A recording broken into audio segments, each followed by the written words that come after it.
Hey, Tina, there's something I need to talk to you about. What's up, babe? I'm getting ready to head out on another one of those long business trips. Again? When are you leaving? This weekend. You mean tomorrow? Why didn't you tell me sooner? I was only notified about this trip yesterday. There are so many things I forgot to tell you.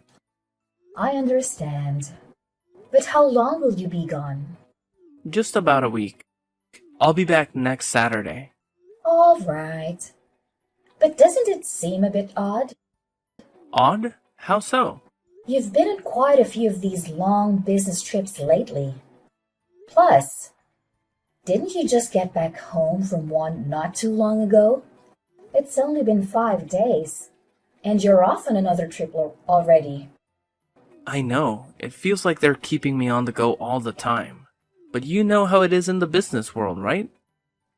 Besides, the company asks me to go, I can't really say no. I can't help but think they're pushing you too hard. The company must pay you a lot more money, right? You know, it's not like they're paying me extra or anything. They cover my meals and accommodation, but I'm the one who chooses to go on these trips. But earlier, you said you were forced to go on this one. Well, yeah, but when the boss personally requests you, how can you say no? Technically, it's still a voluntary choice to take on the extra workload without extra pay. It just doesn't seem fair. It's like they're making things difficult for you. Look at it this way, it's all about gaining experience and earning the boss's trust. If I consistently leave a good impression, it might lead to a promotion and a higher salary. I don't know. It still doesn't sit right with me. No need to worry. All right then. Will you at least come home for dinner tonight? I won't be able to make it home.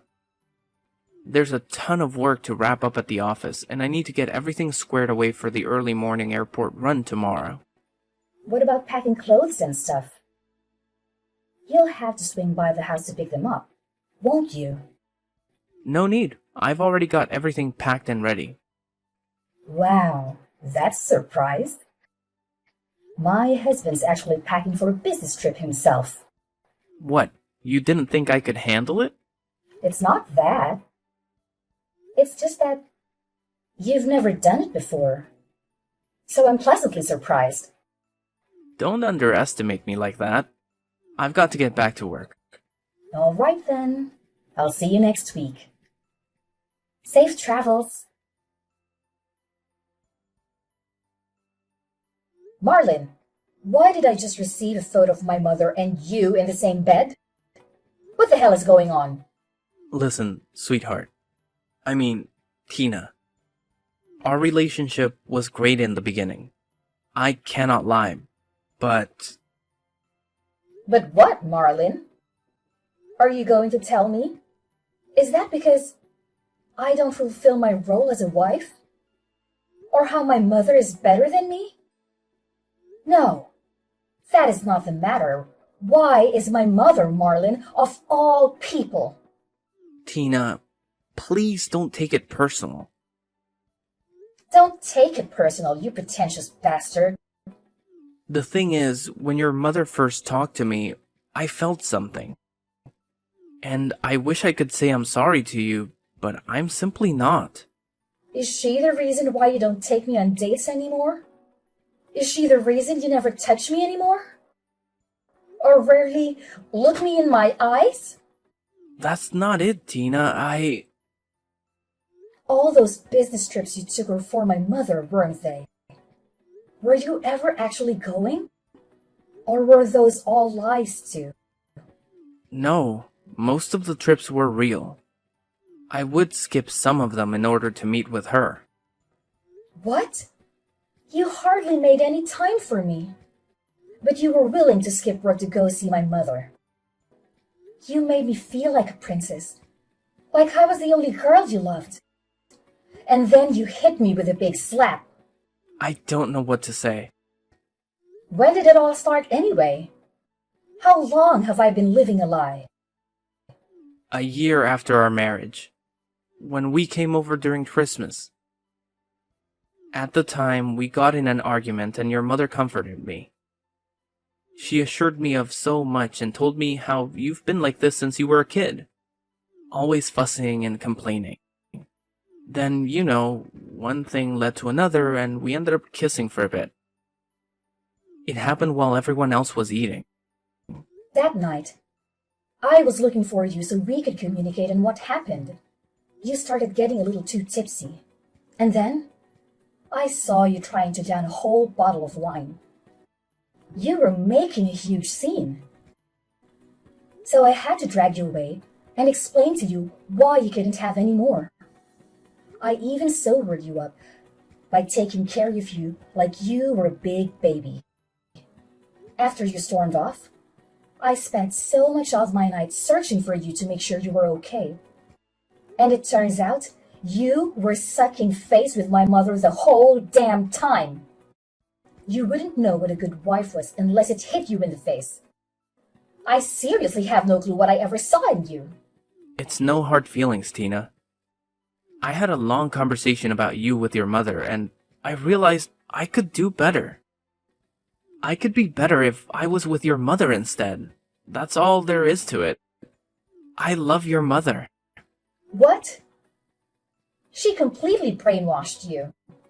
It is so sad to see all those nights we spent together on dates, decorating our house, thinking of having a baby, and you threw it all away like it meant nothing to you.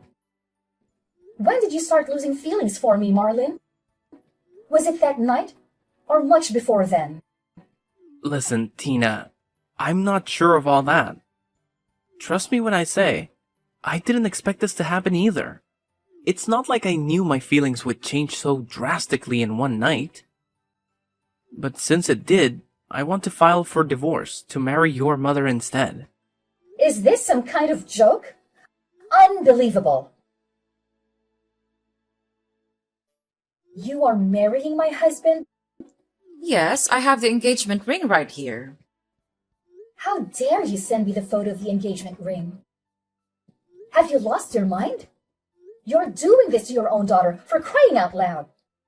I always told you growing up that you didn't have the assets to please a man, not the attitude or the manners. This is so rich coming from you since you could barely keep Dad around. Don't even go there. I just don't understand why. Why would you do this to me? It's all because of Dad, isn't it? Stop right there. You have envied me ever since I was born. The only reason Dad ever stayed with you was because of me. He gave me so much attention, and you started despising me over it. He wanted to leave you so bad, but the only reason he stayed was not for you, but for me. You talk about women's assets, but you could barely keep your ex-husband happy. Is that why you decided to take mine? To get back at me? Watch your mouth, young lady. Where do you get off speaking this trash to your mother? I gave birth to you, remember? I clothed you, fed you, helped you give a roof over your head. And here you are, bitching and complaining. You owe everything to me, including your husband. Oh my God! I can't believe you bring that here. Clothing me and feeding me, providing me with shelter is the bare minimum. I don't owe you anything. It's not like I begged and pleaded you to bring me into this world. And if I could, I would gladly take a different mother than you. How could you? Why would you post the same picture you sent to me online for the whole world to see? Your caption under the post is, fulfilling all the things she couldn't. They do say mothers do it best.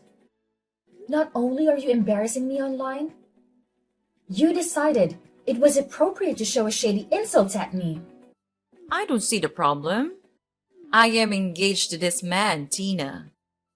Why wouldn't I post us together? As for the caption, did I lie?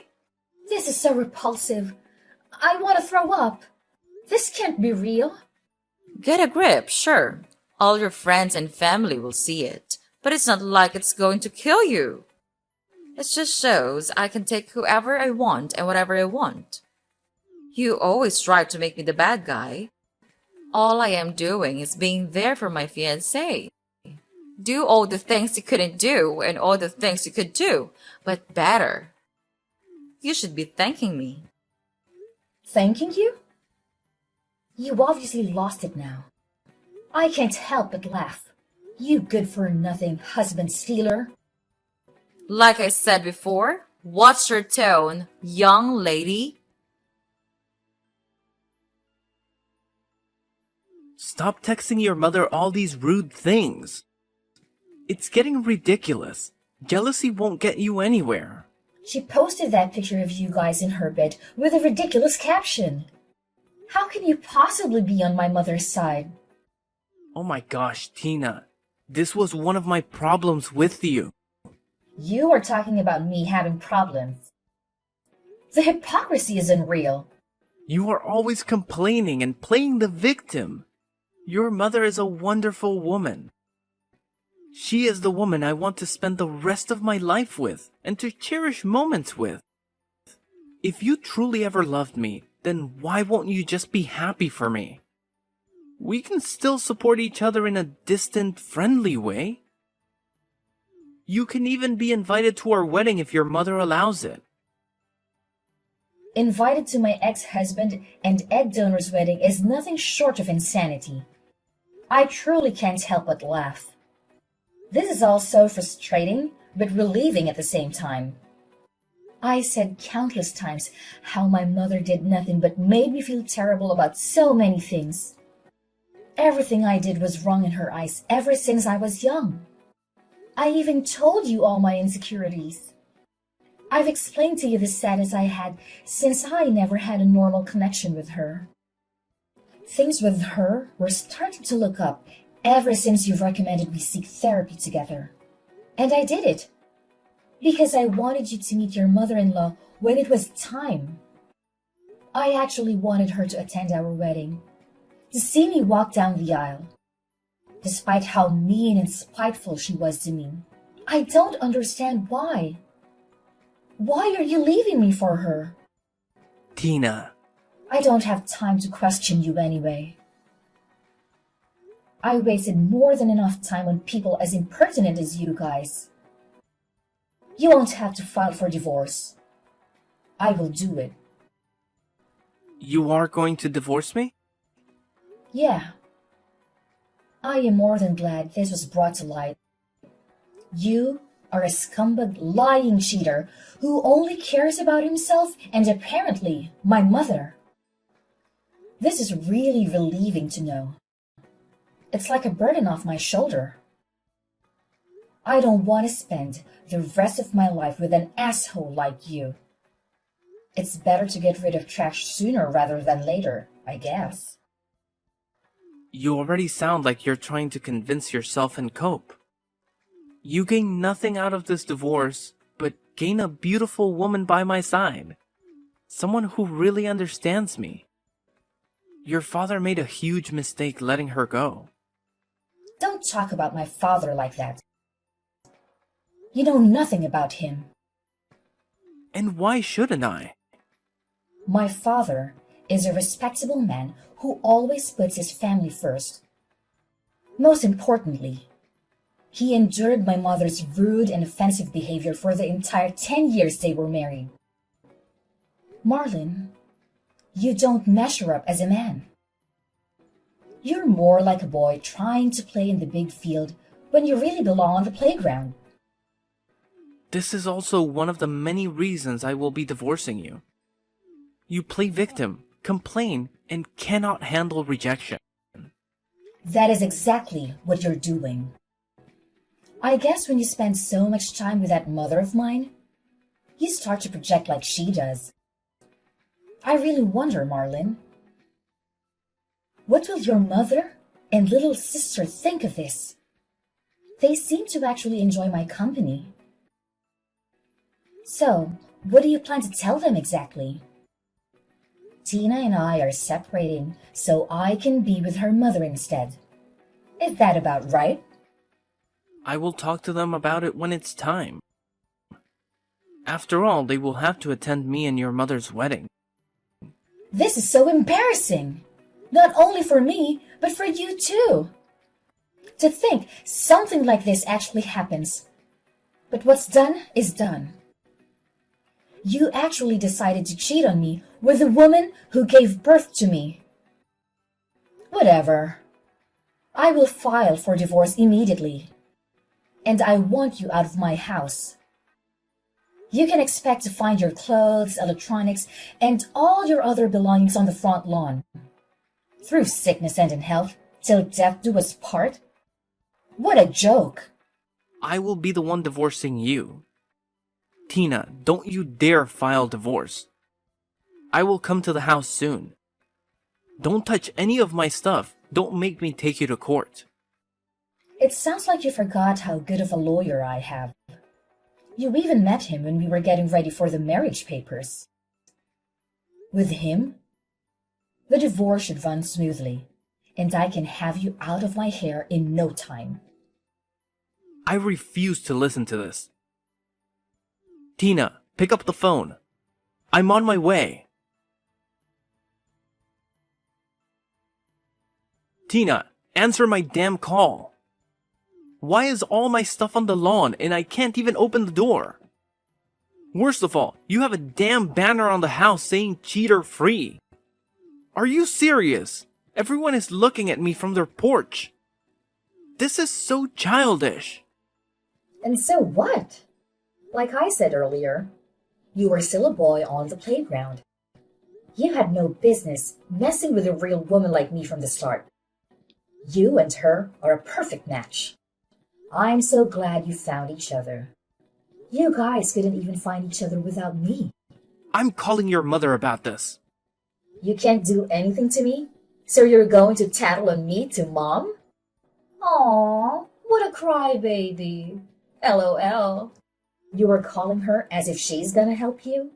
There's nothing your precious fiancé can do for you now. Tina, please. I can hear people whispering about me and recording me. I am breaking down and crying outside. I'm sorry. Please. I will do anything. We can be back together if you want to. We can live happily again. I will do everything in my power to make it up to you, sweetheart. Just open the door and we can be back together. Just answer my phone. In the door.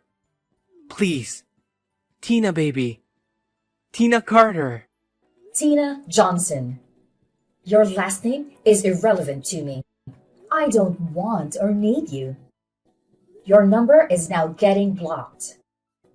Also, to prevent you from harassing me like this in the future, I will be placing a no-contact contract on you and Sydney.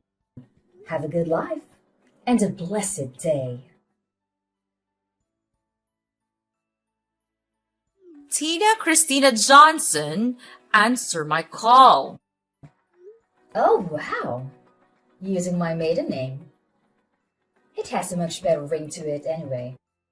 Why the actual hell are people towing my car? Your car? Actually, you remember when I had that car under my name? It was never taken off. So yeah, don't expect to be able to drive that car around anymore. You are childish beyond compare. You pin me out to be so bad, but you have been competing with me since you gave birth to me. So we really don't compare in any aspect. Tell your fiancé to stop shaking my damn door. I changed the locks to every room. You brat! But it's fine. He can just move in with me. As if he could really last living with you. I was hardly able to do it, and I stayed only for 16 years. To think my own mother would betray me like this and steal my husband from me? We were going to therapy. I thought things were getting better slowly but surely. I allowed you to attend my wedding to help us plan some details. I really thought we were getting somewhere. I thought we were getting nowhere. The therapy sessions was nothing but you rambling about things I did, and then me being forced to explain why I did it. You thought you were getting nowhere because you actually had to admit your wrongdoings. You are nothing less than ungrateful, Tina. I really don't need this slander. I've had enough drama for today. This pointless arguing and back and forth is too much. I've already decided what I was going to do when I first saw the picture you sent of my ex-husband and you in the same bed. I'm disowning you. You and I no longer have any ties to one another. Don't play with me, Tina. You are disowning me? Yeah, pretty much. I'm so sick and tired of you and your behavior. No one could have prepared me for the information I received today. And I will admit, I am heartbroken. I would never think you would reach this low. I couldn't even imagine it. I guess I should have known, ever since I saw how stubborn you were to change. So yeah, I'm disowning you. I don't need you in my life, not even as a stranger. Well, I've disowned you long ago, so I couldn't give a damn of what you have to say. If anything, I am more grateful than anything to be disconnected from you and connected to your husband. Or should I say, my husband? You should be receiving a call from your mom in a second. How could you call my mother about this? Are you serious? Grandma allowed you to live in her old house free of charge. Well, not anymore, I guess. She just kicked me out. You absolute bastard. Where am I supposed to stay now? Don't ask me that. Neither you nor fiancé has a home. Not only that, since he has been skipping his business trips, he hasn't been making much money. I truly hope to see you get out of this. I swear, as soon as I see you again, you're done. Here's a screenshot of your fiancé begging to take me back, just to enter the house. Do you see how easy and quick he is to leave you? This will be my last message to you. You two won't last a year together. You both lost spouses that were irreplaceable and only have yourselves to blame. Without you two, I know I will find happiness in my life, even though it hurts. I have to thank you both for doing what you did. I'm happy to get you both out of my life sooner rather than later. Goodbye. Get back here, Tina. You're an ungrateful thing. Marlon and Sydney have yet to marry each other due to the overwhelming stress Tina has put on them. Marcus's mother and little sister both disapprove of him and Sydney's marriage. Tina has finished filing for divorce and Marlon is officially kicked out of their house. Tina also disowned her mother, to which she has locked her on everything and placed a no-contact contract in both her and Marlon. Now, Tina lives happily alone and speaks to her other family members and occasionally checks on Marlon's mother and sister. This was Tina's happily ever after.